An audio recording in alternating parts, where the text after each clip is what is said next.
ഒന്നൊന്നര കോടിയുടെ മരണത്തിൽ പോകാനുള്ള ഭാഗ്യമുണ്ടല്ലോ എന്നോർത്ത് സമാധാനിച്ചു കൊണ്ടാണ് ഞാൻ വണ്ടിയിലിരുന്നത്. എന്നാലും ഇത്ര വേഗത്തിൽ പോകാൻ ഇനി വായുഗുളിക വല്ലതും വാങ്ങാനാണോ? ഇടക്ക് ഒളിക്കണ്ണിട്ട് ഹരിയേട്ടനെ നോക്കി. എവിടെ? മസിൽ പിടിച്ചപ്പോൾ കോൺസെൻട്രേഷൻ ഡ്രൈവിങ്ങിൽ കൊടുത്തിരിക്കുകയാണ്. ബാക്കി നോക്കി എനിക്ക് പോങ്കണ്ണ് വരും.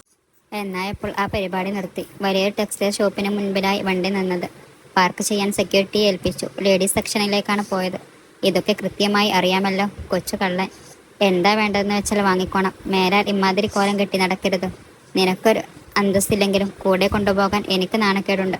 അത്രയും പറഞ്ഞിട്ട് ഫോണും കൊണ്ടുപോകുന്നത് കണ്ടു. ഏട്ടന് സാരി ഇഷ്ടമല്ലേ? എന്തായാലും പറഞ്ഞ സ്ഥിതിക്ക് കുറച്ച് ഡ്രസ്സ് എടുക്കാം എന്ന് വെച്ചു.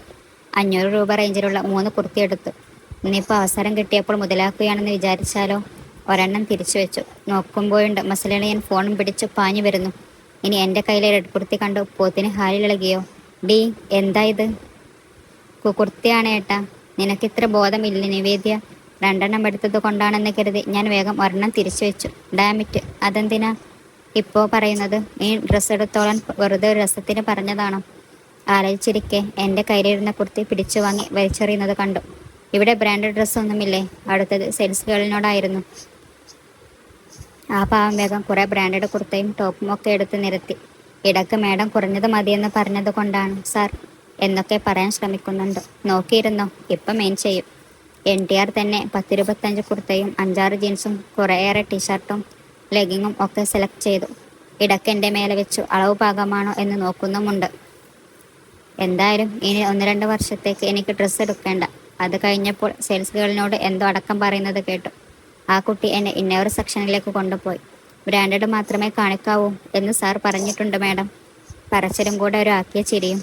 അയ്യേ ഛേ, എല്ലാം അവിടെ തന്നെ ആൾട്ടർ ചെയ്യാൻ കൊടുത്തിട്ടാണ് ഇറങ്ങിയത്. ബാഗൊക്കെ വിൽക്കുന്ന കട ആയിരുന്നു അടുത്ത സ്വീകരണ സ്ഥലം. ഒരു കിടിലൻ വാനിറ്റി ബാഗും ഒരു ബാഗ് പാക്കും വാങ്ങി. ഒക്കെ ആളുടെ സ്റ്റാൻഡേർഡിന് ചേരുന്നതാണ് കേട്ടോ. എൻ്റെ അഭിപ്രായത്തിന് ഇവിടെ ഒരു വിലയുമില്ലല്ലോ. ബില്ലടച്ച് ഇറങ്ങാൻ നിൽക്കുകയായിരുന്നു. ചപ്പൽ വേണോ മാഡം? സെയിൽസിലെ പയ്യൻ ആണ് ചോദിക്കുന്നത്. കഴിഞ്ഞില്ലേ കഥ? എൻ്റെ കാലിൽ കിടക്കുന്ന 299-ൻ്റെ ഒഡീസിയയിലെ നോക്കി പുഞ്ചിച്ചിട്ട് വീണ്ടും അകത്തേക്ക് കയറി. ബാലു പോലെ പുറകെ ഞാനും. ചോദിച്ചവൻ്റെ മുഖത്ത് നോക്കി ഞാൻ പല്ലുറുമ്മി. അത്രയല്ലേ നമുക്ക് പറ്റും. ഒരു ക്യാൻവാസ് ഷൂ, ഒരു ഫോമൽ ഷൂ, ഒരു വൈറ്റ് ഷൂ, 3-4 ചപ്പൽ. വീട്ടിലിടാൻ 2-3 ചപ്പൽ വേറെയും വാങ്ങിയപ്പോൾ മൂപ്പർക്ക് സ്വല്പം ആശ്വാസം കിട്ടി എന്ന് തോന്നുന്നു. അവിടുന്ന് പിന്നെ ഒരു സ്കൂൾ സ്റ്റേറിലേക്ക് പോയി. 10-40 നോട്ട് ബുക്ക്, അതും ക്ലാസ്മേറ്റിൻ്റെ. പെൻ, 3-4 ബോക്സ് പെൻസിൽ, മൈക്രബർ എന്നു വേണ്ട സകലതും വാങ്ങി. ഒരു സ്ലേറ്റിൻ്റെ കുറവുണ്ട്. പിന്നെ ലേഡീസ് സ്റ്റോറിൽ കയറി. കോസ്മെറ്റിക്സ് എന്തൊക്കെയോ താങ്ങിപ്പിടിച്ച് കൊണ്ടുവരുന്നുണ്ടായിരുന്നു. തിരികെ ചെന്നപ്പോഴും ആൾട്ടർ ചെയ്യാൻ കൊടുത്ത ഡ്രസ്സുകൾ എല്ലാം റെഡിയായിരുന്നു. ഞാനൊക്കെ ഒരു ഡ്രസ്സ് ആൾട്ടർ ചെയ്യാൻ തന്നാൽ തിരക്കില്ലെങ്കിൽ കൂടി ഒരാഴ്ച കഴിഞ്ഞാണ് കൊടുക്കാറ്. ഇവർ എഴുതുമാതിരി തയ്യൽക്കാരുടെ മാനം കളയുമല്ലോ. നിനക്ക് വേണ്ടി വാങ്ങിയ ഡ്രസ്സ് കുറേ അവിടെ ഉണ്ട്. അത് ആൾട്ടർ ചെയ്താൽ ഇടാം. അതുകൊണ്ടാ ഇത്രയും കുറച്ച് വാങ്ങിയത്. വീട്ടിലേക്ക് പോകും മുമ്പ് വഴി മുത്തു പൊഴിഞ്ഞു. സമാധാനമായി. കുറച്ച് മണിക്കൂറുകൾ കൊണ്ട് ആൾ ഉമ്മയായിപ്പോയോ എന്ന് പേടിച്ചിരിക്കുകയായിരുന്നു ഞാൻ. എനിക്ക് വാങ്ങിയതൊന്നും മതിയായില്ല എന്നല്ലേ ആ പറഞ്ഞതിൻ്റെ അർത്ഥം? അയ്യൻ്റെ മോനെ, അപ്പോൾ ഇതാണ് സംഭവം. ഫേറ്റിംഗ് ലവ്, സ്നേഹമൊക്കെ ഉണ്ട്. പക്ഷെ പ്രകടിപ്പിക്കാൻ മടിയാണല്ലേ? ശരിയാക്കി തരാമടാ NTR മോനെ. അമ്മുവിൻ്റെ യുദ്ധമുറകൾ കമ്പനി കാണാൻ കിടക്കുന്നതേയുള്ളൂ. ഞാനീ ചെയ്യുന്നതൊക്കെ നിന്നോടുള്ള സ്നേഹം കൊണ്ടാണെന്ന് വിചാരിച്ച് നടക്കരുത്. നാട്ടുകാരുടെ മുമ്പിൽ നീ എൻ്റെ ഭാര്യയാണെന്ന് സ്റ്റാൻഡേർഡ് എനിക്ക് നശിപ്പിക്കാൻ കഴിയില്ല. അതുകൊണ്ട് മാത്രമാണ്. മനസ്സിലായോ? ഇതിങ്ങനെ 1-2-3 പേരം പറയോ എന്ന് വല്ല നീർച്ചയും ഉണ്ടോ ചേട്ടാ? അറിയാതെ നാവിൽ നിന്ന് വീണു പോയതാണ്. അതിൻ്റെ മുഴുവൻ ദേഷ്യവും വണ്ടിയോട് കാണിക്കുന്നത് കണ്ടു. വണ്ടി എൻ്റെ അല്ല ചേട്ടൻ്റെ ആണ് എന്ന് പറയണം എന്നുണ്ടായിരുന്നു. ഇറക്കി വിട്ടാലോ എന്ന് കരുതി മിണ്ടാതിരുന്നു. വീട്ടിൽ ചെന്നപ്പോൾ അമ്മക്ക് പെരുത്ത സന്തോഷം. കണവൻ എനിക്ക് വേണ്ടി വൻ ഷോപ്പിംഗ് ഒക്കെ നടത്തിയതിൻ്റെയാണ്. അച്ഛൻ വന്നപ്പോൾ ആളോടും കാര്യം പറഞ്ഞു. അപ്പോൾ മോളോടും ഇഷ്ടമൊക്കെയുണ്ട്. എനിക്ക് ഉറപ്പാണ് ഒക്കെ ശരിയാകും. ശരിയാക്കാൻ എന്താ ഉള്ളത് എന്ന് ചോദിച്ചിട്ട് രണ്ടാളും ഒന്നും പറഞ്ഞില്ല. ഹരിയേട്ടൻ ആദ്യം പറഞ്ഞതുപോലെ നാണക്കേട് ഓർത്തിട്ടാണോ അതോ ഇഷ്ടമുള്ളത് കൊണ്ട് തന്നെയാണോ എനിക്കിതെല്ലാം വാങ്ങി തന്നത്? അടുത്ത ദിവസം എൻ്റെ വീട്ടിലേക്ക് വിരുന്നിന് പോയി. അതിനു മുമ്പ് ഷോപ്പിങ്ങും മഹാമഹമായിരുന്നു. മസിലളിയന് വില കുറഞ്ഞ സാധനങ്ങളെക്കുറിച്ച് വലിയ ധാരണയില്ല എന്ന് തോന്നുന്നു. വീട്ടിൽ ചെന്നപ്പോൾ ആണ് രസം. ഞങ്ങൾ ചെന്ന് കയറിയപ്പോൾ മുതൽ അഭിജാത്യം മൂപ്പരുടെ മുന്നിൽ ഭവ്യതയോടെ ഇരിക്കുകയാണ്.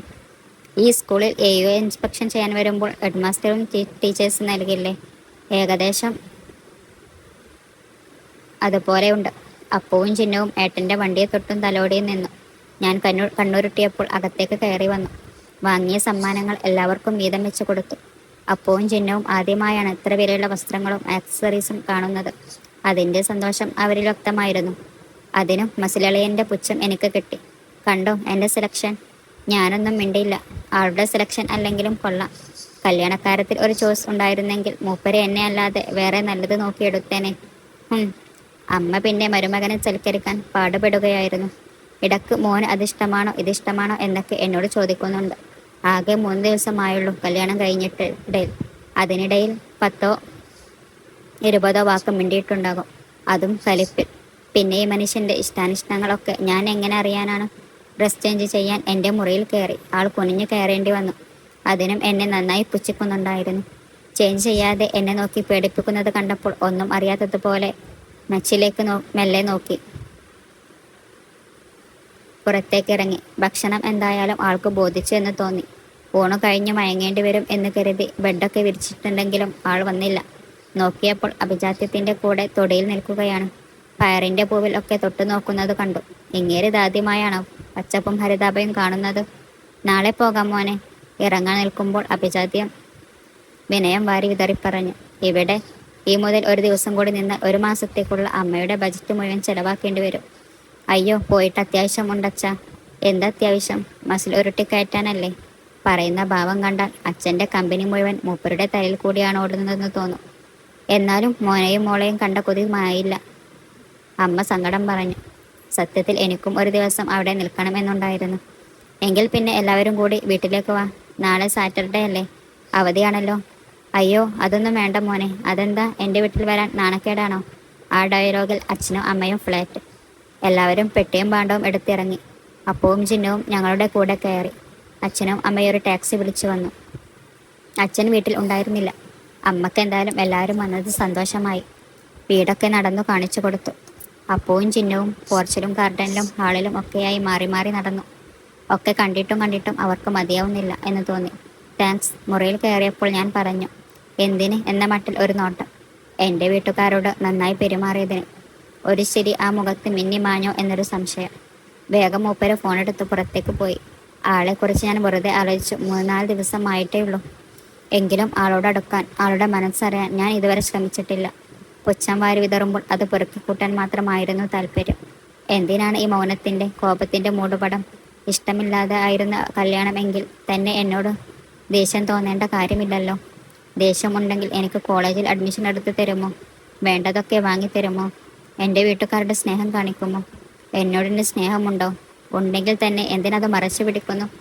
ഇത് വെറുതെ തള്ളിക്കളയാവുന്ന കാര്യമല്ല. എൻ്റെ ജീവിത പ്രശ്നമാണ്. കളി ഒക്കെ മാറ്റിവെച്ച് സീരിയസ് ആകണം. അരിയേട്ടൻ്റെ മനസ്സിൽ എന്തു തന്നെ ആയാലും അത് കണ്ടുപിടിക്കണം. Mission Srihari Devanarayanan start now.